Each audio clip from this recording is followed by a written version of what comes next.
Hi everybody, my name is Kelly and this is my 6th year with Pass It On Sales. I typically work the inspection shifts and also the sort shifts, so you might have seen me volunteering in past sales. As an inspector, we frequently see clothing items tagged wrong, so I'm going to show you today first how not to tag, but more importantly how we would like to see our clothing items tagged. So I'm going to show you some common tagging supplies. First, a lot of people use safety pins to put their tags onto the clothing. There's also opportunities to use zip ties. And then probably your fastest and easiest way to tag is to use a tagging gun.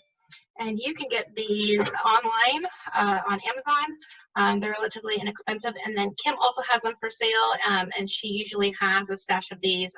So if you need one immediately, you can go ahead and contact Kim, and she'll tell you how to pick one of these up. So I'm going to start off by first showing you how not to tag, especially with the tagging gun. So I have a shirt here that we don't really care about. So with your tagging gun, the tags, this point here, this needle, should never go through the main part of the garment. This will punch a hole directly through the fabric. So I'm going to show you here. And we see this almost every sale. I get at least one consignor that does this. They're usually a new consignor, but they will take this and punch it directly through the fabric and then attach their tag. So now I'm going to zoom in. You can see that just put a hole through this t-shirt. And when I take this tag out, or when I take the barb out, this hole will not close up. That's a permanent hole. And then as this t-shirt is washed, this hole will actually expand over time. So we have to be very careful when we're using a tagging gun where we place it in the garment. The same can be said about pinning. The pins don't leave as big of a hole, but they do create a small hole as well. And let's see if I can show this here. They do create a smaller hole, not as noticeable. But what often happens is when people pin to their clothing item in the main part of the garment fabric, that tag sits here. And as people are going through the racks, this gets pulled on and it will ruin the fabric. So the inserting of the pin might not necessarily cause too much harm, but when it's in the sale and that tag is hanging here and people are flipping through clothing, there's a high likelihood that this is going to create lasting damage to the garment. And savvy shoppers actually will look to see how things are tagged before they purchase to make sure they're not buying an item that has a potential hole in it. Okay, so that's how not to tag. And now I'm going to just give a quick demonstration on where we want to see the tags. So it depends on the garment. I'm going to start off with shirt, but you'll see here, actually, I'm going to pick a different shirt. There's 3 places to tag very easily on a shirt. The first is the garment tag. To me, this is always the easiest and safest place to tag because it's just right here. It's easy to get the tagging gun through. You know you're not going to damage the fabric. So I'm going to show you here. I have my tag. I always put the brand. So this is a Carter's. So my tag label, I'll show it to you.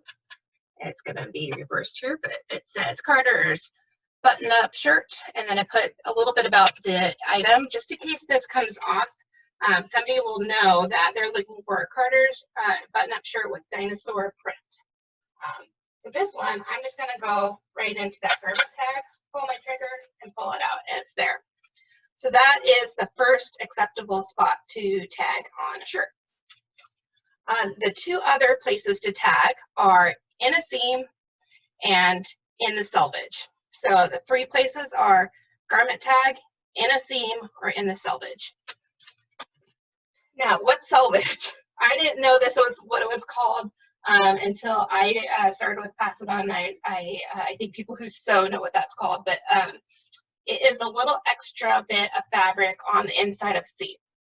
So that if you put your tagging gun through there, it's not going to cause any damage. It's very easy to aim through and get it in there. So that is probably my second favorite place to tag, especially as you're getting started, because you might be out of practice or it might be new for you. So you put your tag on your tagging gun and you just slip it through, push it through, hold the trigger, and it's there. So here's the second place to tag.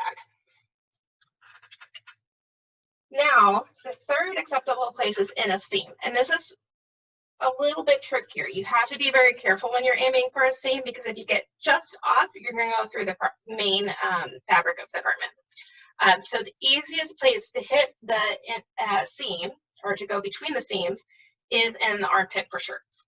And some shirts are easier than others. I find t-shirts pretty easy. And the trick is, if you feel any resistance with your tagging gun needle, you probably shouldn't force it through.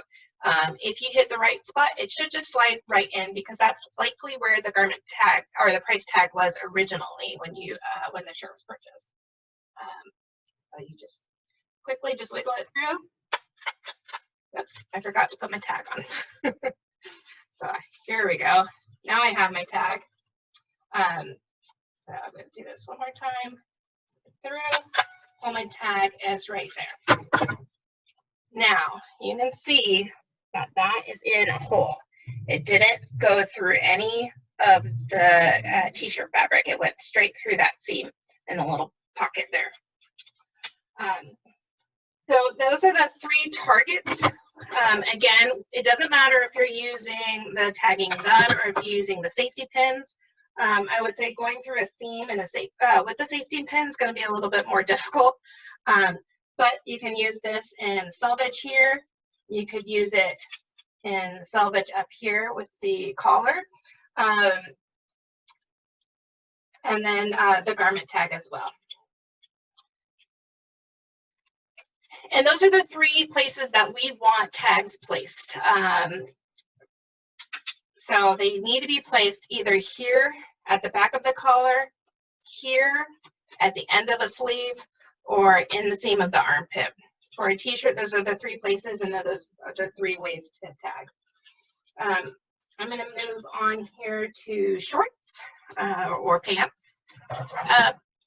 So this is where the zip ties can come in. You could also use this. I'm going to go back to shirts for a hot minute. If you're really having a difficult time finding a place for a shirt to attach a tag, you could also do this in a button loop. But it's just, you could do it like at the sleeve or here, but the preferred places would be the garment tag, the armpit, or the end of the sleeve. Okay, so let's go to these jeans here. So I have this tag here, it's punched with a hole. For jeans, if you have zip ties and you want an easy place to attach the tag, you can do it to the belt loop here with a zip tie.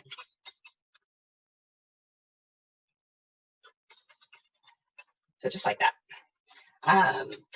Again, the other ways or places to tag, and get this here, for jeans or pants or shorts,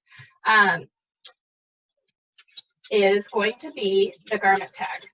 Now, these jeans here do not have a garment tag. So one of the easiest ways is, if you'll notice, the fabric inside the pocket is a lot different than the denim.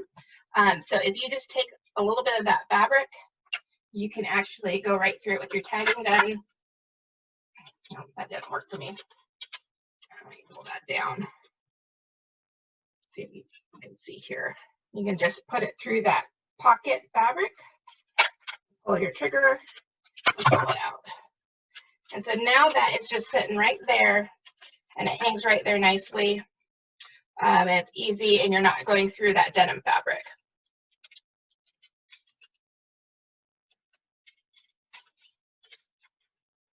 Okay, and I'll show you, I have shorts here,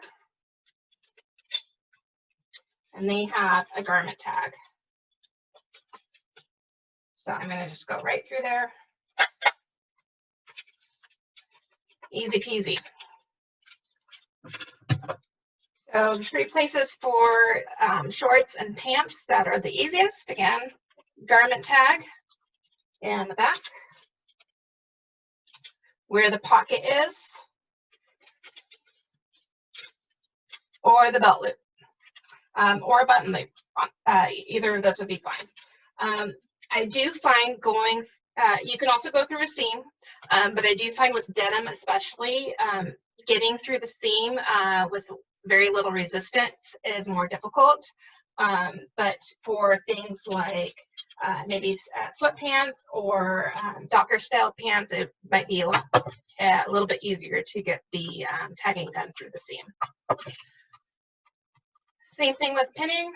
You can do it to the garment tag. You can do it to the inside of the pocket so that you're not pinning straight through the fabric.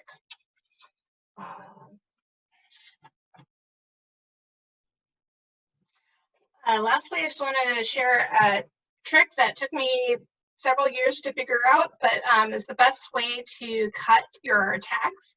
So your tags typically come with 10 on a sheet. I only had 6 on my last page here, so but they are in 2 columns with 5 each.